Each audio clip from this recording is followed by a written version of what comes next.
हाय मैत्रिणींनो, आज पाहूया आपण खमंग टेस्टी असा वडापाव घरगुती पद्धतीने।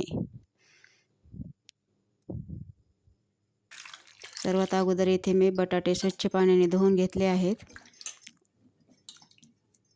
छान असे बटाटे धुवून घेऊन त्यामध्ये थोडे पाणी घालून कुकरला लावून शिजवून घेतले। बटाटे शिजवून थंड झाल्यानंतर सोलून घेतले।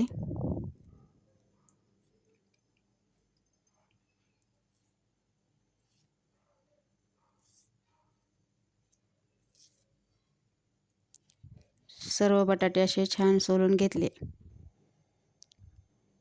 नंतर मसाला तयार करण्यासाठी मी इथे हिरव्या मिरच्या, धने, कोथिंबीर, जिरे, लसूण, कढीपत्ता घेतला आहे।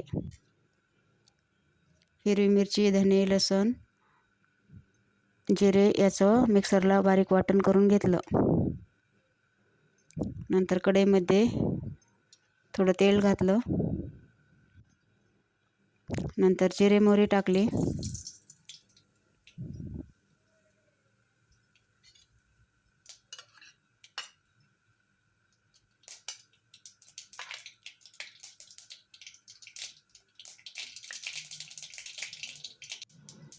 नंतर तयार केलेलं वाटण घालून घेतलं। छान असं वाटण परतून घ्यायचं।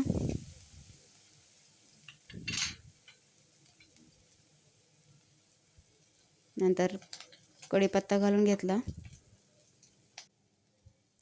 हळद पूड अर्धा चमचा, चवीनुसार मीठ,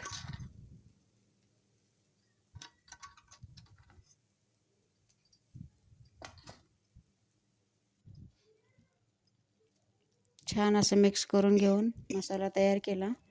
नंतर सोलून घेतलेले बटाटे त्यामध्ये असे मॅश करून घालून घेतले।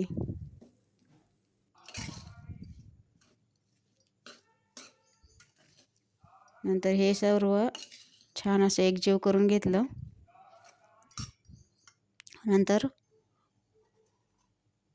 मीठ टाकून थोडे शिजून घेतलेले वाटाणे घालून घेतले। वरतून कोथिंबीर घालून घेतली। छान असं मिक्स झाल्यानंतर बटाटा वड्याचा मसाला तयार आहे। नंतर इथे बेसन पीठ घेतलं आहे 1 कप, 2 चमचे तांदळाचे पीठ,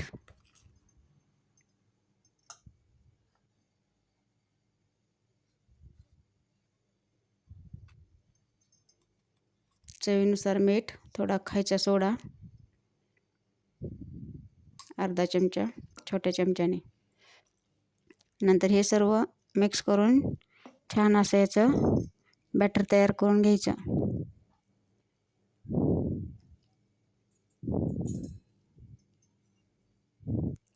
भज्याच्या पिठासारखंच बॅटर तयार करावे। नंतर तयार केलेल्या मसाल्याचे असे गोळे करून घेतले।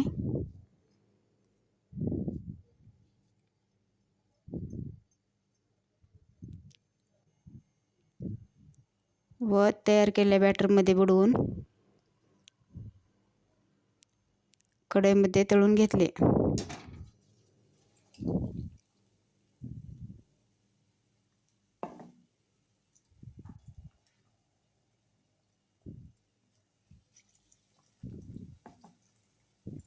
छान असे खरपूस रंगावरती वडे तळून घेतले।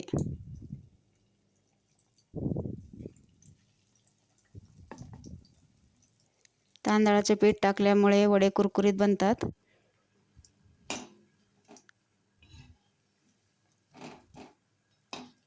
व बिलकुल तेलकट पण होत नाहीत।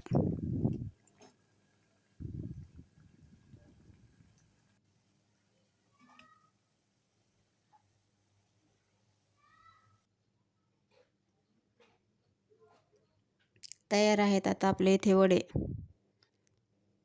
नंतर आपण चटणी बनवण्यासाठी वडे तळते वेळेस थोडे बारीक निघलेलं असते भजे टाईप, ते घ्यायचं, थोडा लसूण घ्यायचा आणि लाल चटणी आणि मीठ.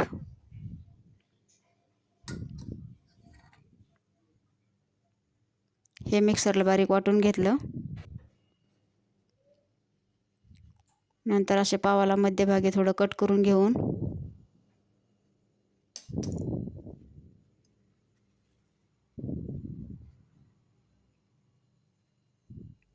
त्यामध्ये चटणी टाकून घ्यायची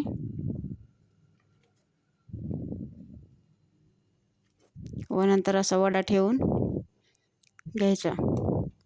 तयार आहे आपला घरच्या घरी छान असा वडापाव, एकदम टेस्टी खमंग. माझी ही रेसिपी कशी वाटली कमेंट करून नक्की सांगा. व्हिडिओला लाईक शेअर सबस्क्राईब करा.